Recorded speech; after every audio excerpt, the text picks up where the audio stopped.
감사합니다. 오늘 말씀 제목이 조금 생소하지요. 프로메데우스, 그 다음에 오펜하이머. 프로메데우스가 어떤 사람은 아니고 그리스 신화에 나오는 이야기에 나오는 이제 신 중에 하나죠. 이 프로메데우스가 유명한 이유 중에 하나는 그 당시에 이렇게 신화 세계에서는 모든 소유가 다 신의 소유예요. 그래서 우리가 사용하는 불 있죠. 불도 신의 소유인데 이 프로메데우스가 제우스 신만이 가질 수 있는 그 불을 훔쳐서 인간에게 줬다는 거예요. 그래서 제우스 신에게 그 저주를 받아서 그 코카서스 산에 뺑 꼭대기에 꽁꽁 밧줄로 묶여서 그 독수리가 와서 그 프로메데우스의 간을 쪼아먹는 그러한 형벌을 받았어요. 그래서 하루 종일 간을 독수리가 와서 쪼아먹으니 얼마나 아프겠습니까? 그런데 하루가 지나면 그 간이 또 이렇게 회복되고 생성이 되어서 그 다음날 또 독수리가 와서 계속 쪼아먹는 형벌을 받았다는 겁니다. 그러니까 지금도 프로메데우스가 그 간을 이렇게 쪼아먹히는 그런 벌을 아직도 받고 있어요. 그 이유는 뭐냐? 불을 인간에게 갖다 주었기 때문에요. 우리 인간의 입장에서 얼마나 고맙습니까? 불이 있기 때문에 우리의 체온을 유지할 수가 있죠. 따뜻하게 지낼 수가 있죠. 불을 이용해서 음식을 만들어 먹을 수 있죠. 그 외에 지금에까지 인간의 모든 문명 가운데 불과 상관없는 것이 없죠. 모든 것이 다 불이 있었기 때문에 가능한 것입니다. 그래서 이 프로메데우스는 인간에게 신의 불을 훔쳐다가 주었다. 그래서 굉장히 친한 인간과는 친한 관계예요. 인간으로 볼 때는 그야말로 구세주 같은 그러한 존재다라는 것이 그리스 신화의 이야기입니다. 오늘은 8월 6일이에요. 오늘 무슨 날인지 아세요? 8월 6일.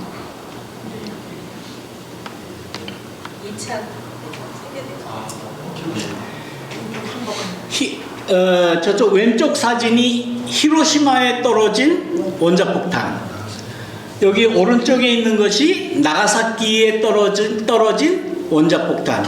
두 원자폭탄이 떨어진 날, 그러니까 히로시마에 떨어진 날이 8월 6일이에요. 그리고 사흘 뒤에 8월 9일 날 나가사키에 떨어졌어요. 두 원자폭탄이 똑같은 원자폭탄이기는 하지만은 그 형식이 틀려요. 히로시마에 떨어진 그 원자폭탄은 우리가 말할 때에 그 리틀보이라고 별명이 붙여 있죠. 그 다음에 나가사키에 떨어진 원자폭탄은 별명이 뭡니까? 팻맨, 뚱뚱한 사람이라는 거예요. 그래서 그 폭탄의 모양이 조금 그렇게 생겼어요. 오늘이 그 날이기 때문에 이런 이야기를 제가 하려고 계획을 했고, 여기에 맞추어서 요즘에 할리우드 영화 중에는 오펜하이머라는 그런 영화가 지금 상영이 되고 있어요. 지난 7월 21일인가부터 시작을 했어요. 그런데 한국에서는 이 오펜하이머라는 이 영화가 아직 시작을 안 했습니다. 8월 15일부터 시작이 된대요. 그러니까 히로시마와 나가사키의 원자폭탄이 터진 이후에 일본이 이제 항복을 하지 않습니까? 그래서 그 결과로 우리 조선반도는 광복을 맞이했어요. 해방을 맞이하게 되었어요. 그래서 아마 한국에서는 8월 15일 날 개봉을 한다고 그래요. 그런데 7월 21일 날 벌써 개봉을 했고, 그런데 여기 미국에서 볼 수 있는 이 오펜하이머 영화는 여기 7월 21일 23년이라고 써 있죠. 영화는 아직 한국에서 8월 15일 날 개봉을 하기 때문에 자막이 아직은 안 달려 있어요. 물론 이제 저같이 또 영화를 좋아하고 호기심이 많은 사람은 못 견디죠.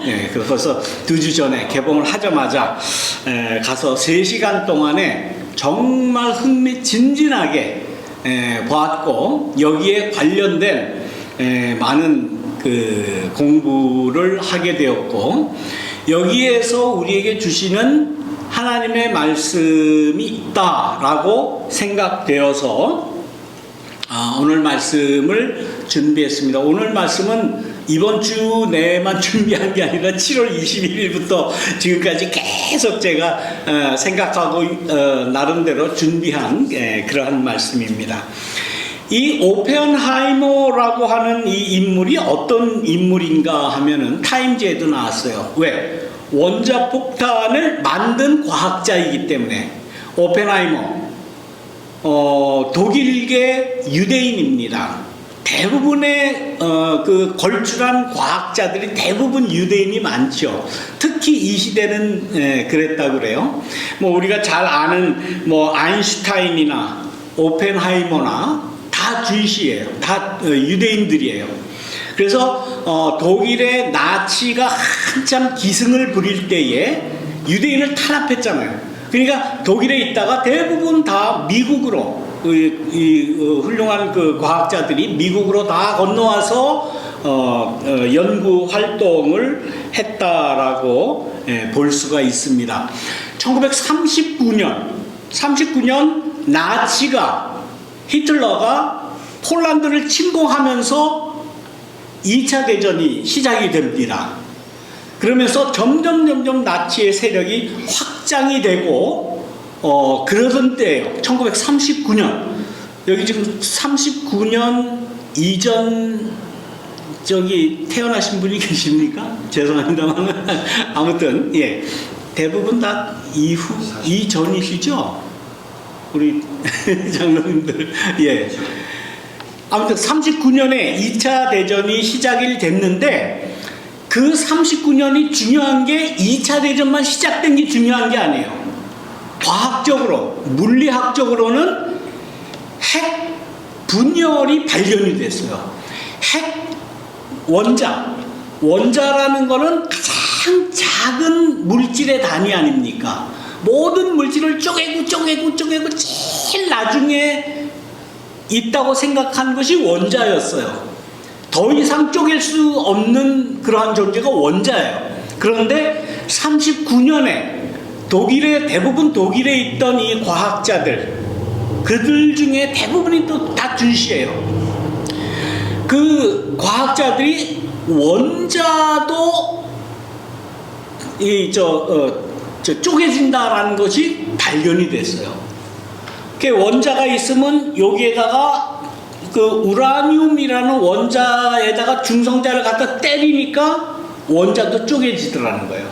그런데 문제는 원자가 쪼개지면서 엄청난 에너지가 발생하더라는 그것이 발견이 됐어요.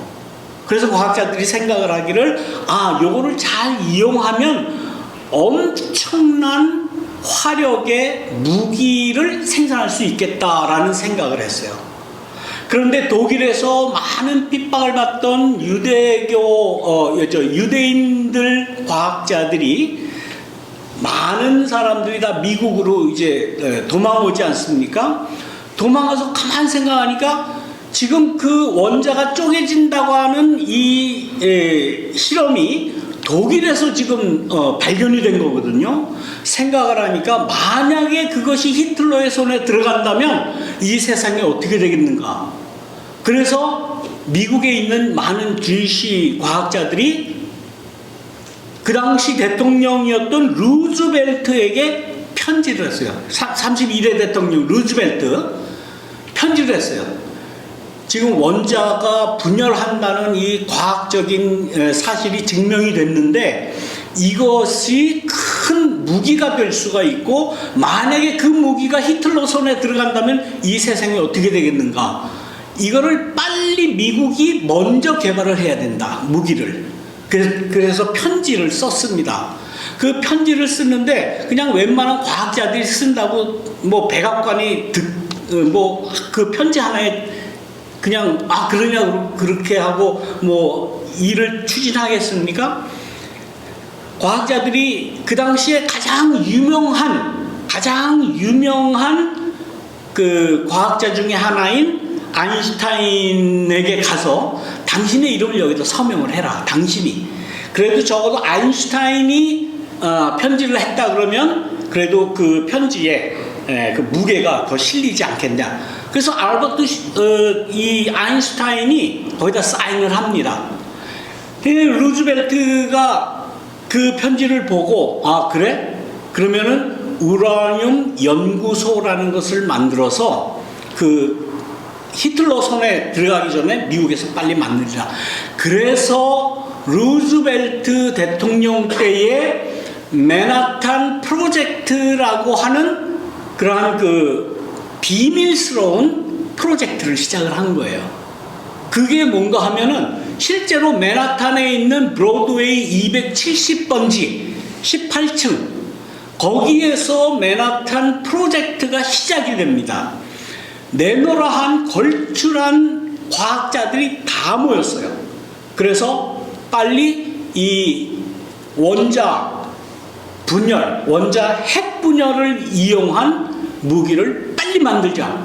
그래서 미국 전국에 약 30곳에 다 흩어져서 분야별로 다 나누어서 원자폭탄을 개발이 시작이 되었어요. 그때 당시에 그 예산이 그때 당시의 돈으로 22억 불이라고 그래요. 그러니까 지금으로 말하면 뭐 저는 계산이 안 돼요. 여러분이 해보십시오. 그 당시 돈으로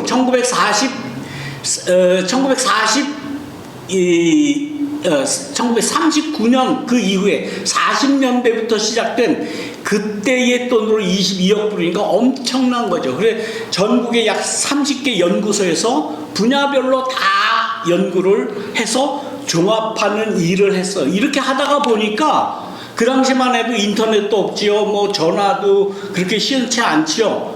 그러다가 보니까 안 되겠다. 어느 한 군데 모여서 이 연구 개발을 해야 되겠다라고 해서 만든 것이 뉴멕시코주의 그 로스알라모스라는 곳에 로스알라모스 레버레이토리를 연구소를 만들어서 그 많은 과학자들을 한 곳에 다 모아놨어요.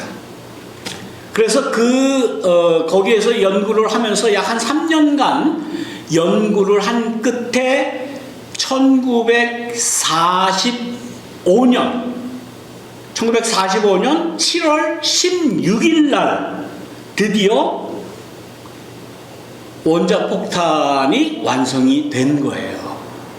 그때에 뉴멕시코주 로스알라미토스의 과학자들을 다 모아서 한 자리에서 밀리지를 형성을 하면서 거기에 마을을 만들었어요. 뭐 교회도 세우고 뭐 병원도 세우고 다 해서 약 한 160명의 과학자들이 모여서 거기 들어가서 살아요.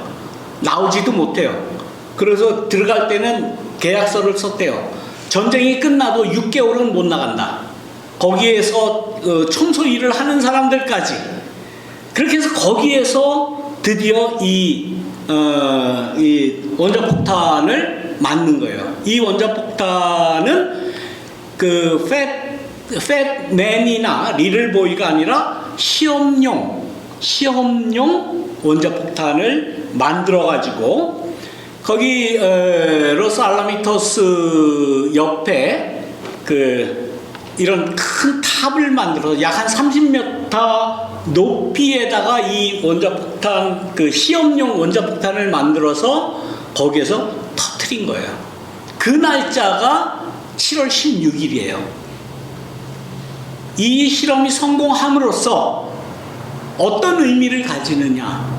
우리 그냥 단편적으로 원자폭탄을 만들어서 히로시마, 나가사키 떨어뜨려서 태평양 전쟁에서 미국이 승리를 하고 일본의 승리를 하고 2차 대전이 끝나고 이렇게 단순하게만 생각할지는 모르지만은 마치 프로메데우스가 신의 소유였던 불을 인간에게 갖다 주고 인간이 사용하게 된 것처럼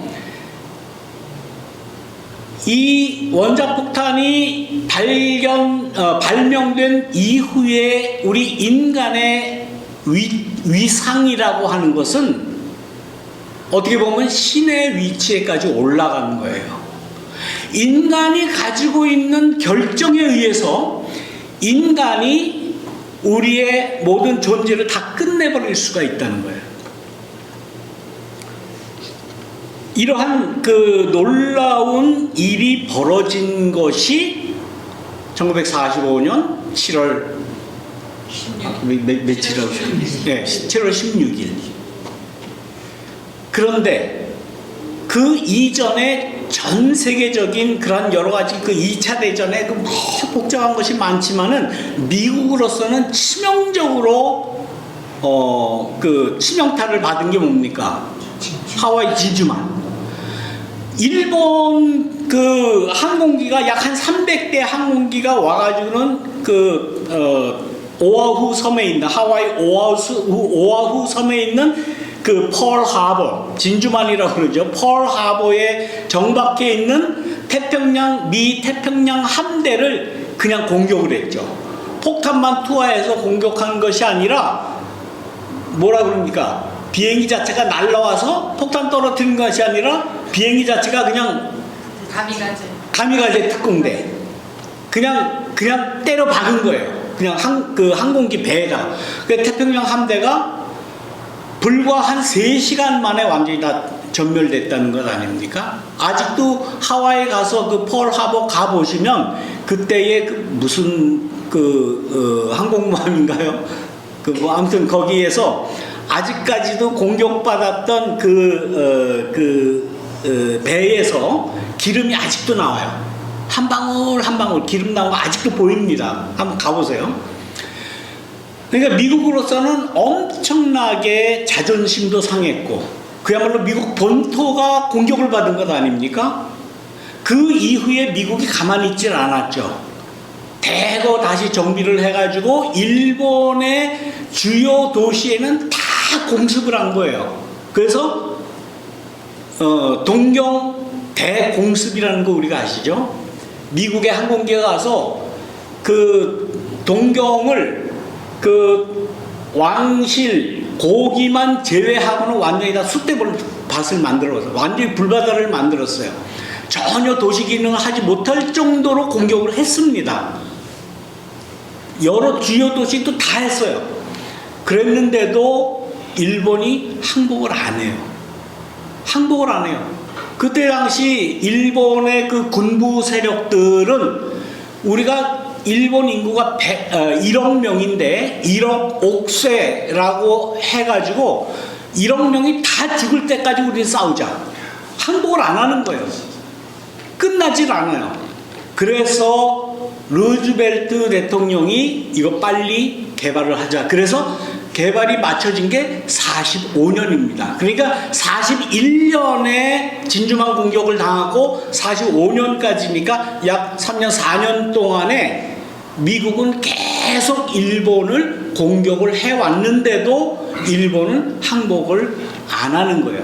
그래서 이제는 도저히 이 전쟁을 어떻게 더 이상 끌 수가 없다. 이제는 끝내야 된다. 라고 해서 루즈벨트 대통령이 이 맨하탄 프로젝트를 완성을 하고 요 원자폭탄이 다 만들어지기 조금 전에 45년 4월 12일인가요? 루즈벨트 대통령이 뇌출혈로 사망을 해요. 죽어요. 그리고 45년 4월 29일인가 뭐 19일인가가 히틀러가 난 이제 더 이상 어떻게 그 나치 전쟁을 이어나갈 수 없다 그래서 어떻게 합니까? 자살을 하버리죠. 근데 미국의 루즈벨트 대통령도 4월 초 10 며칠인가 죽고, 히틀러도 자살을 했고, 5월 달에 가니까 독일이 항복을 해요. 그 2차 대전이 거의 끝나가는 것 아닙니까? 그런데 이 뉴멕시코주 로스 알라미토스 연구소에서는 거의 다 이게 원자폭탄이 이제 완성이 될 때가 됐거든요. 그거 어떻게 하겠어요? 그만두겠어요? 지금까지 그 많은 사람들이 그 많은 예산에 22억 달러, 그 당시 돈으로 22억 달러를 들였고 약 한 30-40만 명 정도가 그 프로젝트를 위해서 한 3년 동안 헌신했는데 계속 만들었죠. 만들다 보니까 일본이, 독일이 다 항복 선언을 하고 했는데도 일본은 아직까지 안 하는 거예요. 아직까지. 그래서 이거를 쓰자. 그래서 고른 그러한 장소가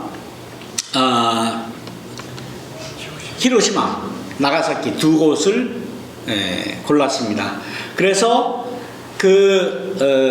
먼저 실험을 했다고 그랬잖아요. 45년 5월 16일 5월 16일 줄라이라고 잘못 썼네요. 5월 16일 날 7월 16일 맞죠? 7월 16일 날 이 트리니티 사이트라고 그걸 부른다고 그래요. 그 시험한 장소. 이건 히로시마 아니에요. 시험한 그 사진입니다. 그래서 여기서 성공을 해가지고 8월 6일 날, 오늘이 8월 6일이죠. 그래서 이 말씀 드리는 거예요. 8월 6일 날 히로시마에 갔다가 이제 그 원폭을 떨어뜨린 겁니다. 이렇게 생긴 게, 요게 실제로 히로시마에 떨어진 리틀 보이라고 명명하는 폭탄이에요. 원자폭탄이에요. 요것이 팬맨이라고 하는 나가사키에 떨어진 폭탄이에요. 실제 폭탄입니다. 지금 운반하는 모습이 보이죠.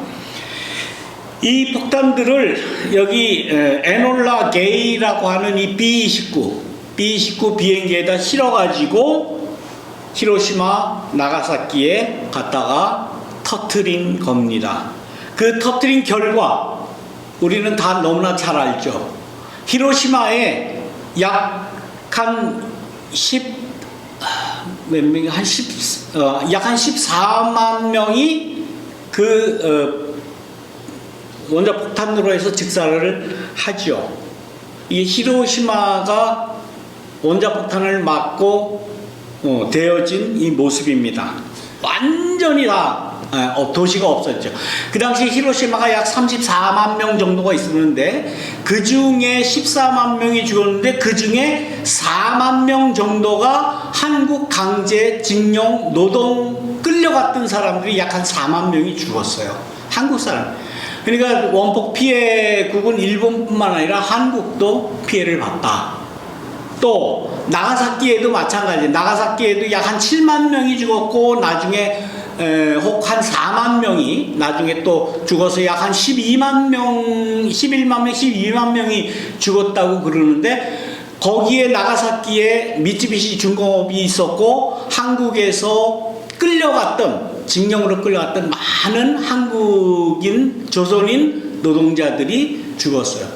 그리고 히로시마나 나가사키나 원폭이 터지고 그 잔해, 부서진 시를 복구하는데 역시 조선인 노동자가 거기에 들어가서 다 시체를 거두고 무너진 거 다 치우고 하는 것을 한국인 노동자가 다 했어요. 거기 원폭이 떨어진 이후에 들어가서 다 하면은 그 당시에 무슨 방독면이 있었겠습니까? 무슨 제대로 된 옷이 있었겠습니까? 맨손으로 다 그걸 하느라고 거기에 들어간 한국인 노동자들이 다 피폭을 받았습니다. 그래서 방사능 오염이 다 되어서 나중에 처참한 그런 삶을 살 수밖에 없었다고 하는 거예요. 이것이 당시에 히로시마에 떨어진 원자폭탄에 의해서 옷이 다 녹고 옷이 살에 붙어가지고 있는 그러한 모습이에요. 원폭 피해자들의 이러한 모습입니다. 그 다음 사진 좀 끔찍합니다. 안구가 다 녹아내렸고 이렇게 그 안구가 다 이런 모양으로 됐다는 그러한 사진입니다. 원폭 피해자의 모습입니다. 열에 의해서 살은 다 저렇게 뭉그러지는 그러한 모습입니다. 라이프라는 그 사진 보도 잡지 여러분 기억하실 겁니다. 라이프 잡지에 나온 그 유명한 사진이에요. 10살짜리 소년이 자기 죽은 동생을 그 화장시키러 데리고 온 모습을 그 라이프 사진 기자가 찍은 이 아주 유명한 그러한 사진입니다. 정말 이루 말할 수 없는, 뭐 제가 지금 말씀드린 것보다 더 많은 이야기가 너무나 많습니다. 그런데 그 히로시마에 유일하게 원폭 피해를 받은 빌딩 중에 유일하게 아직도 이렇게 남아있는 이 건물이 있었다고 그래요. 여기에다가 평화공원을 조성을 했어요. 그래서 히로시마에 지금에 가도 이 건물을 중심으로 히로시마 원폭을 기념하는 평화공원을 이렇게 만들었습니다.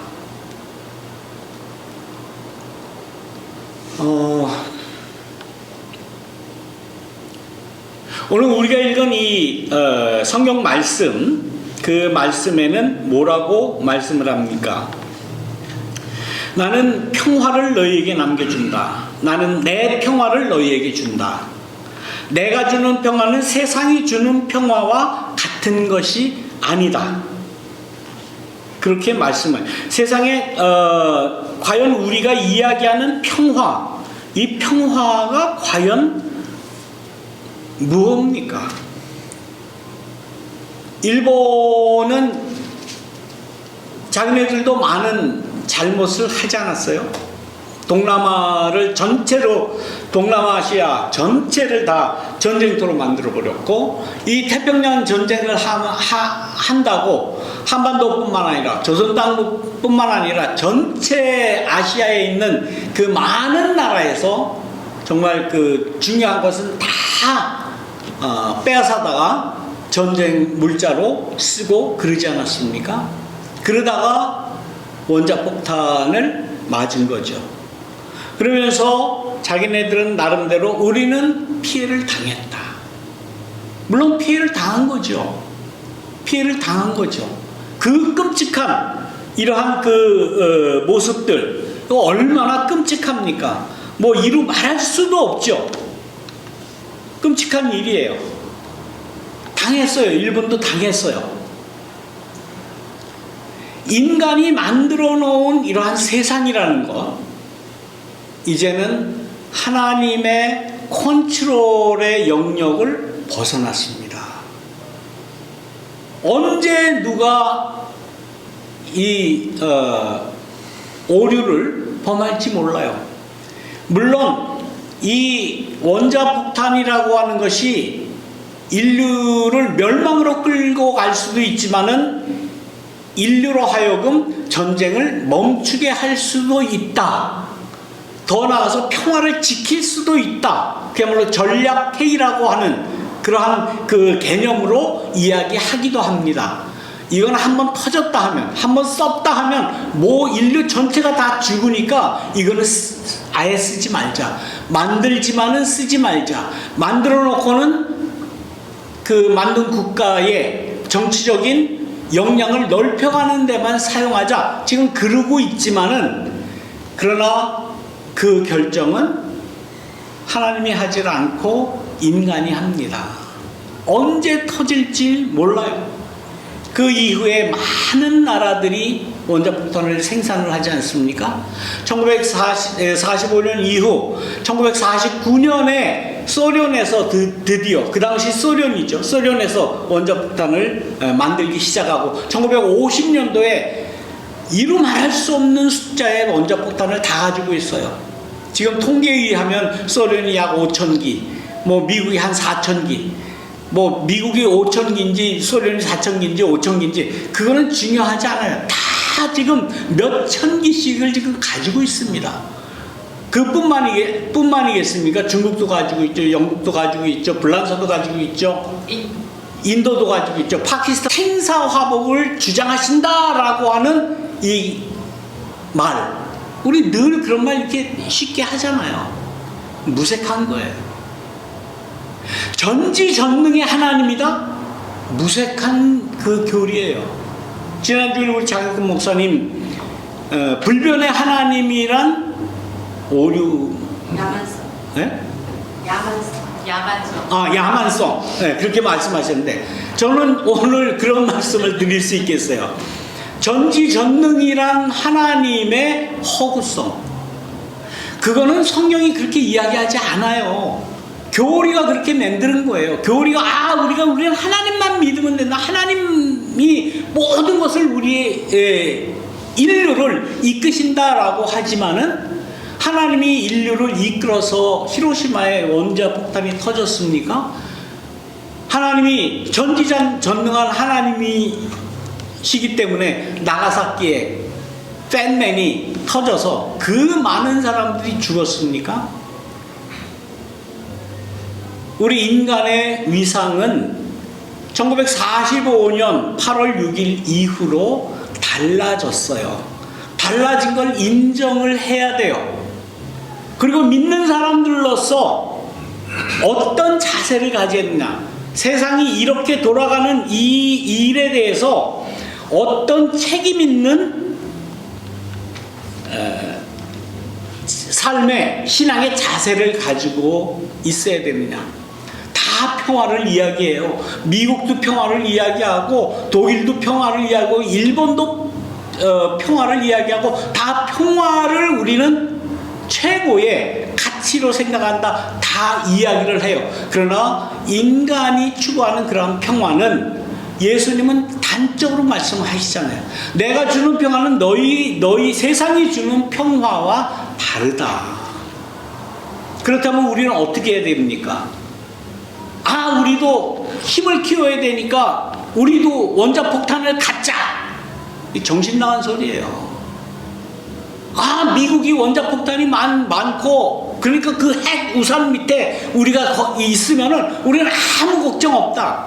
멍청한 소리죠. 예수님이 주장하는 그러한 평화는 세상이 주는 원자폭탄이 있음으로써 평화가 유지되는 그런 평화가 아니다라는 말씀이 아니겠죠. 우리는 믿는 사람으로서, 예수님의 말씀을 믿는 사람으로서 예수님이 주는 평화가 과연 어떤 평화인가, 과연 어떻게 하는 게 평화를 이루는 것인가라는 자기 자신의 입장, 자신의 인식에는 우리가 솔직해야 된다라는 말씀을 드립니다. 시간이 많이 갔습니다. 죄송합니다. 기도하겠습니다. 우리에게 평화를 주시기를 원하는 하나님, 평화를 주시려고 이 땅에 오신 예수님, 당신께서 원하시는 평화 이 땅에 이루어 주옵소서.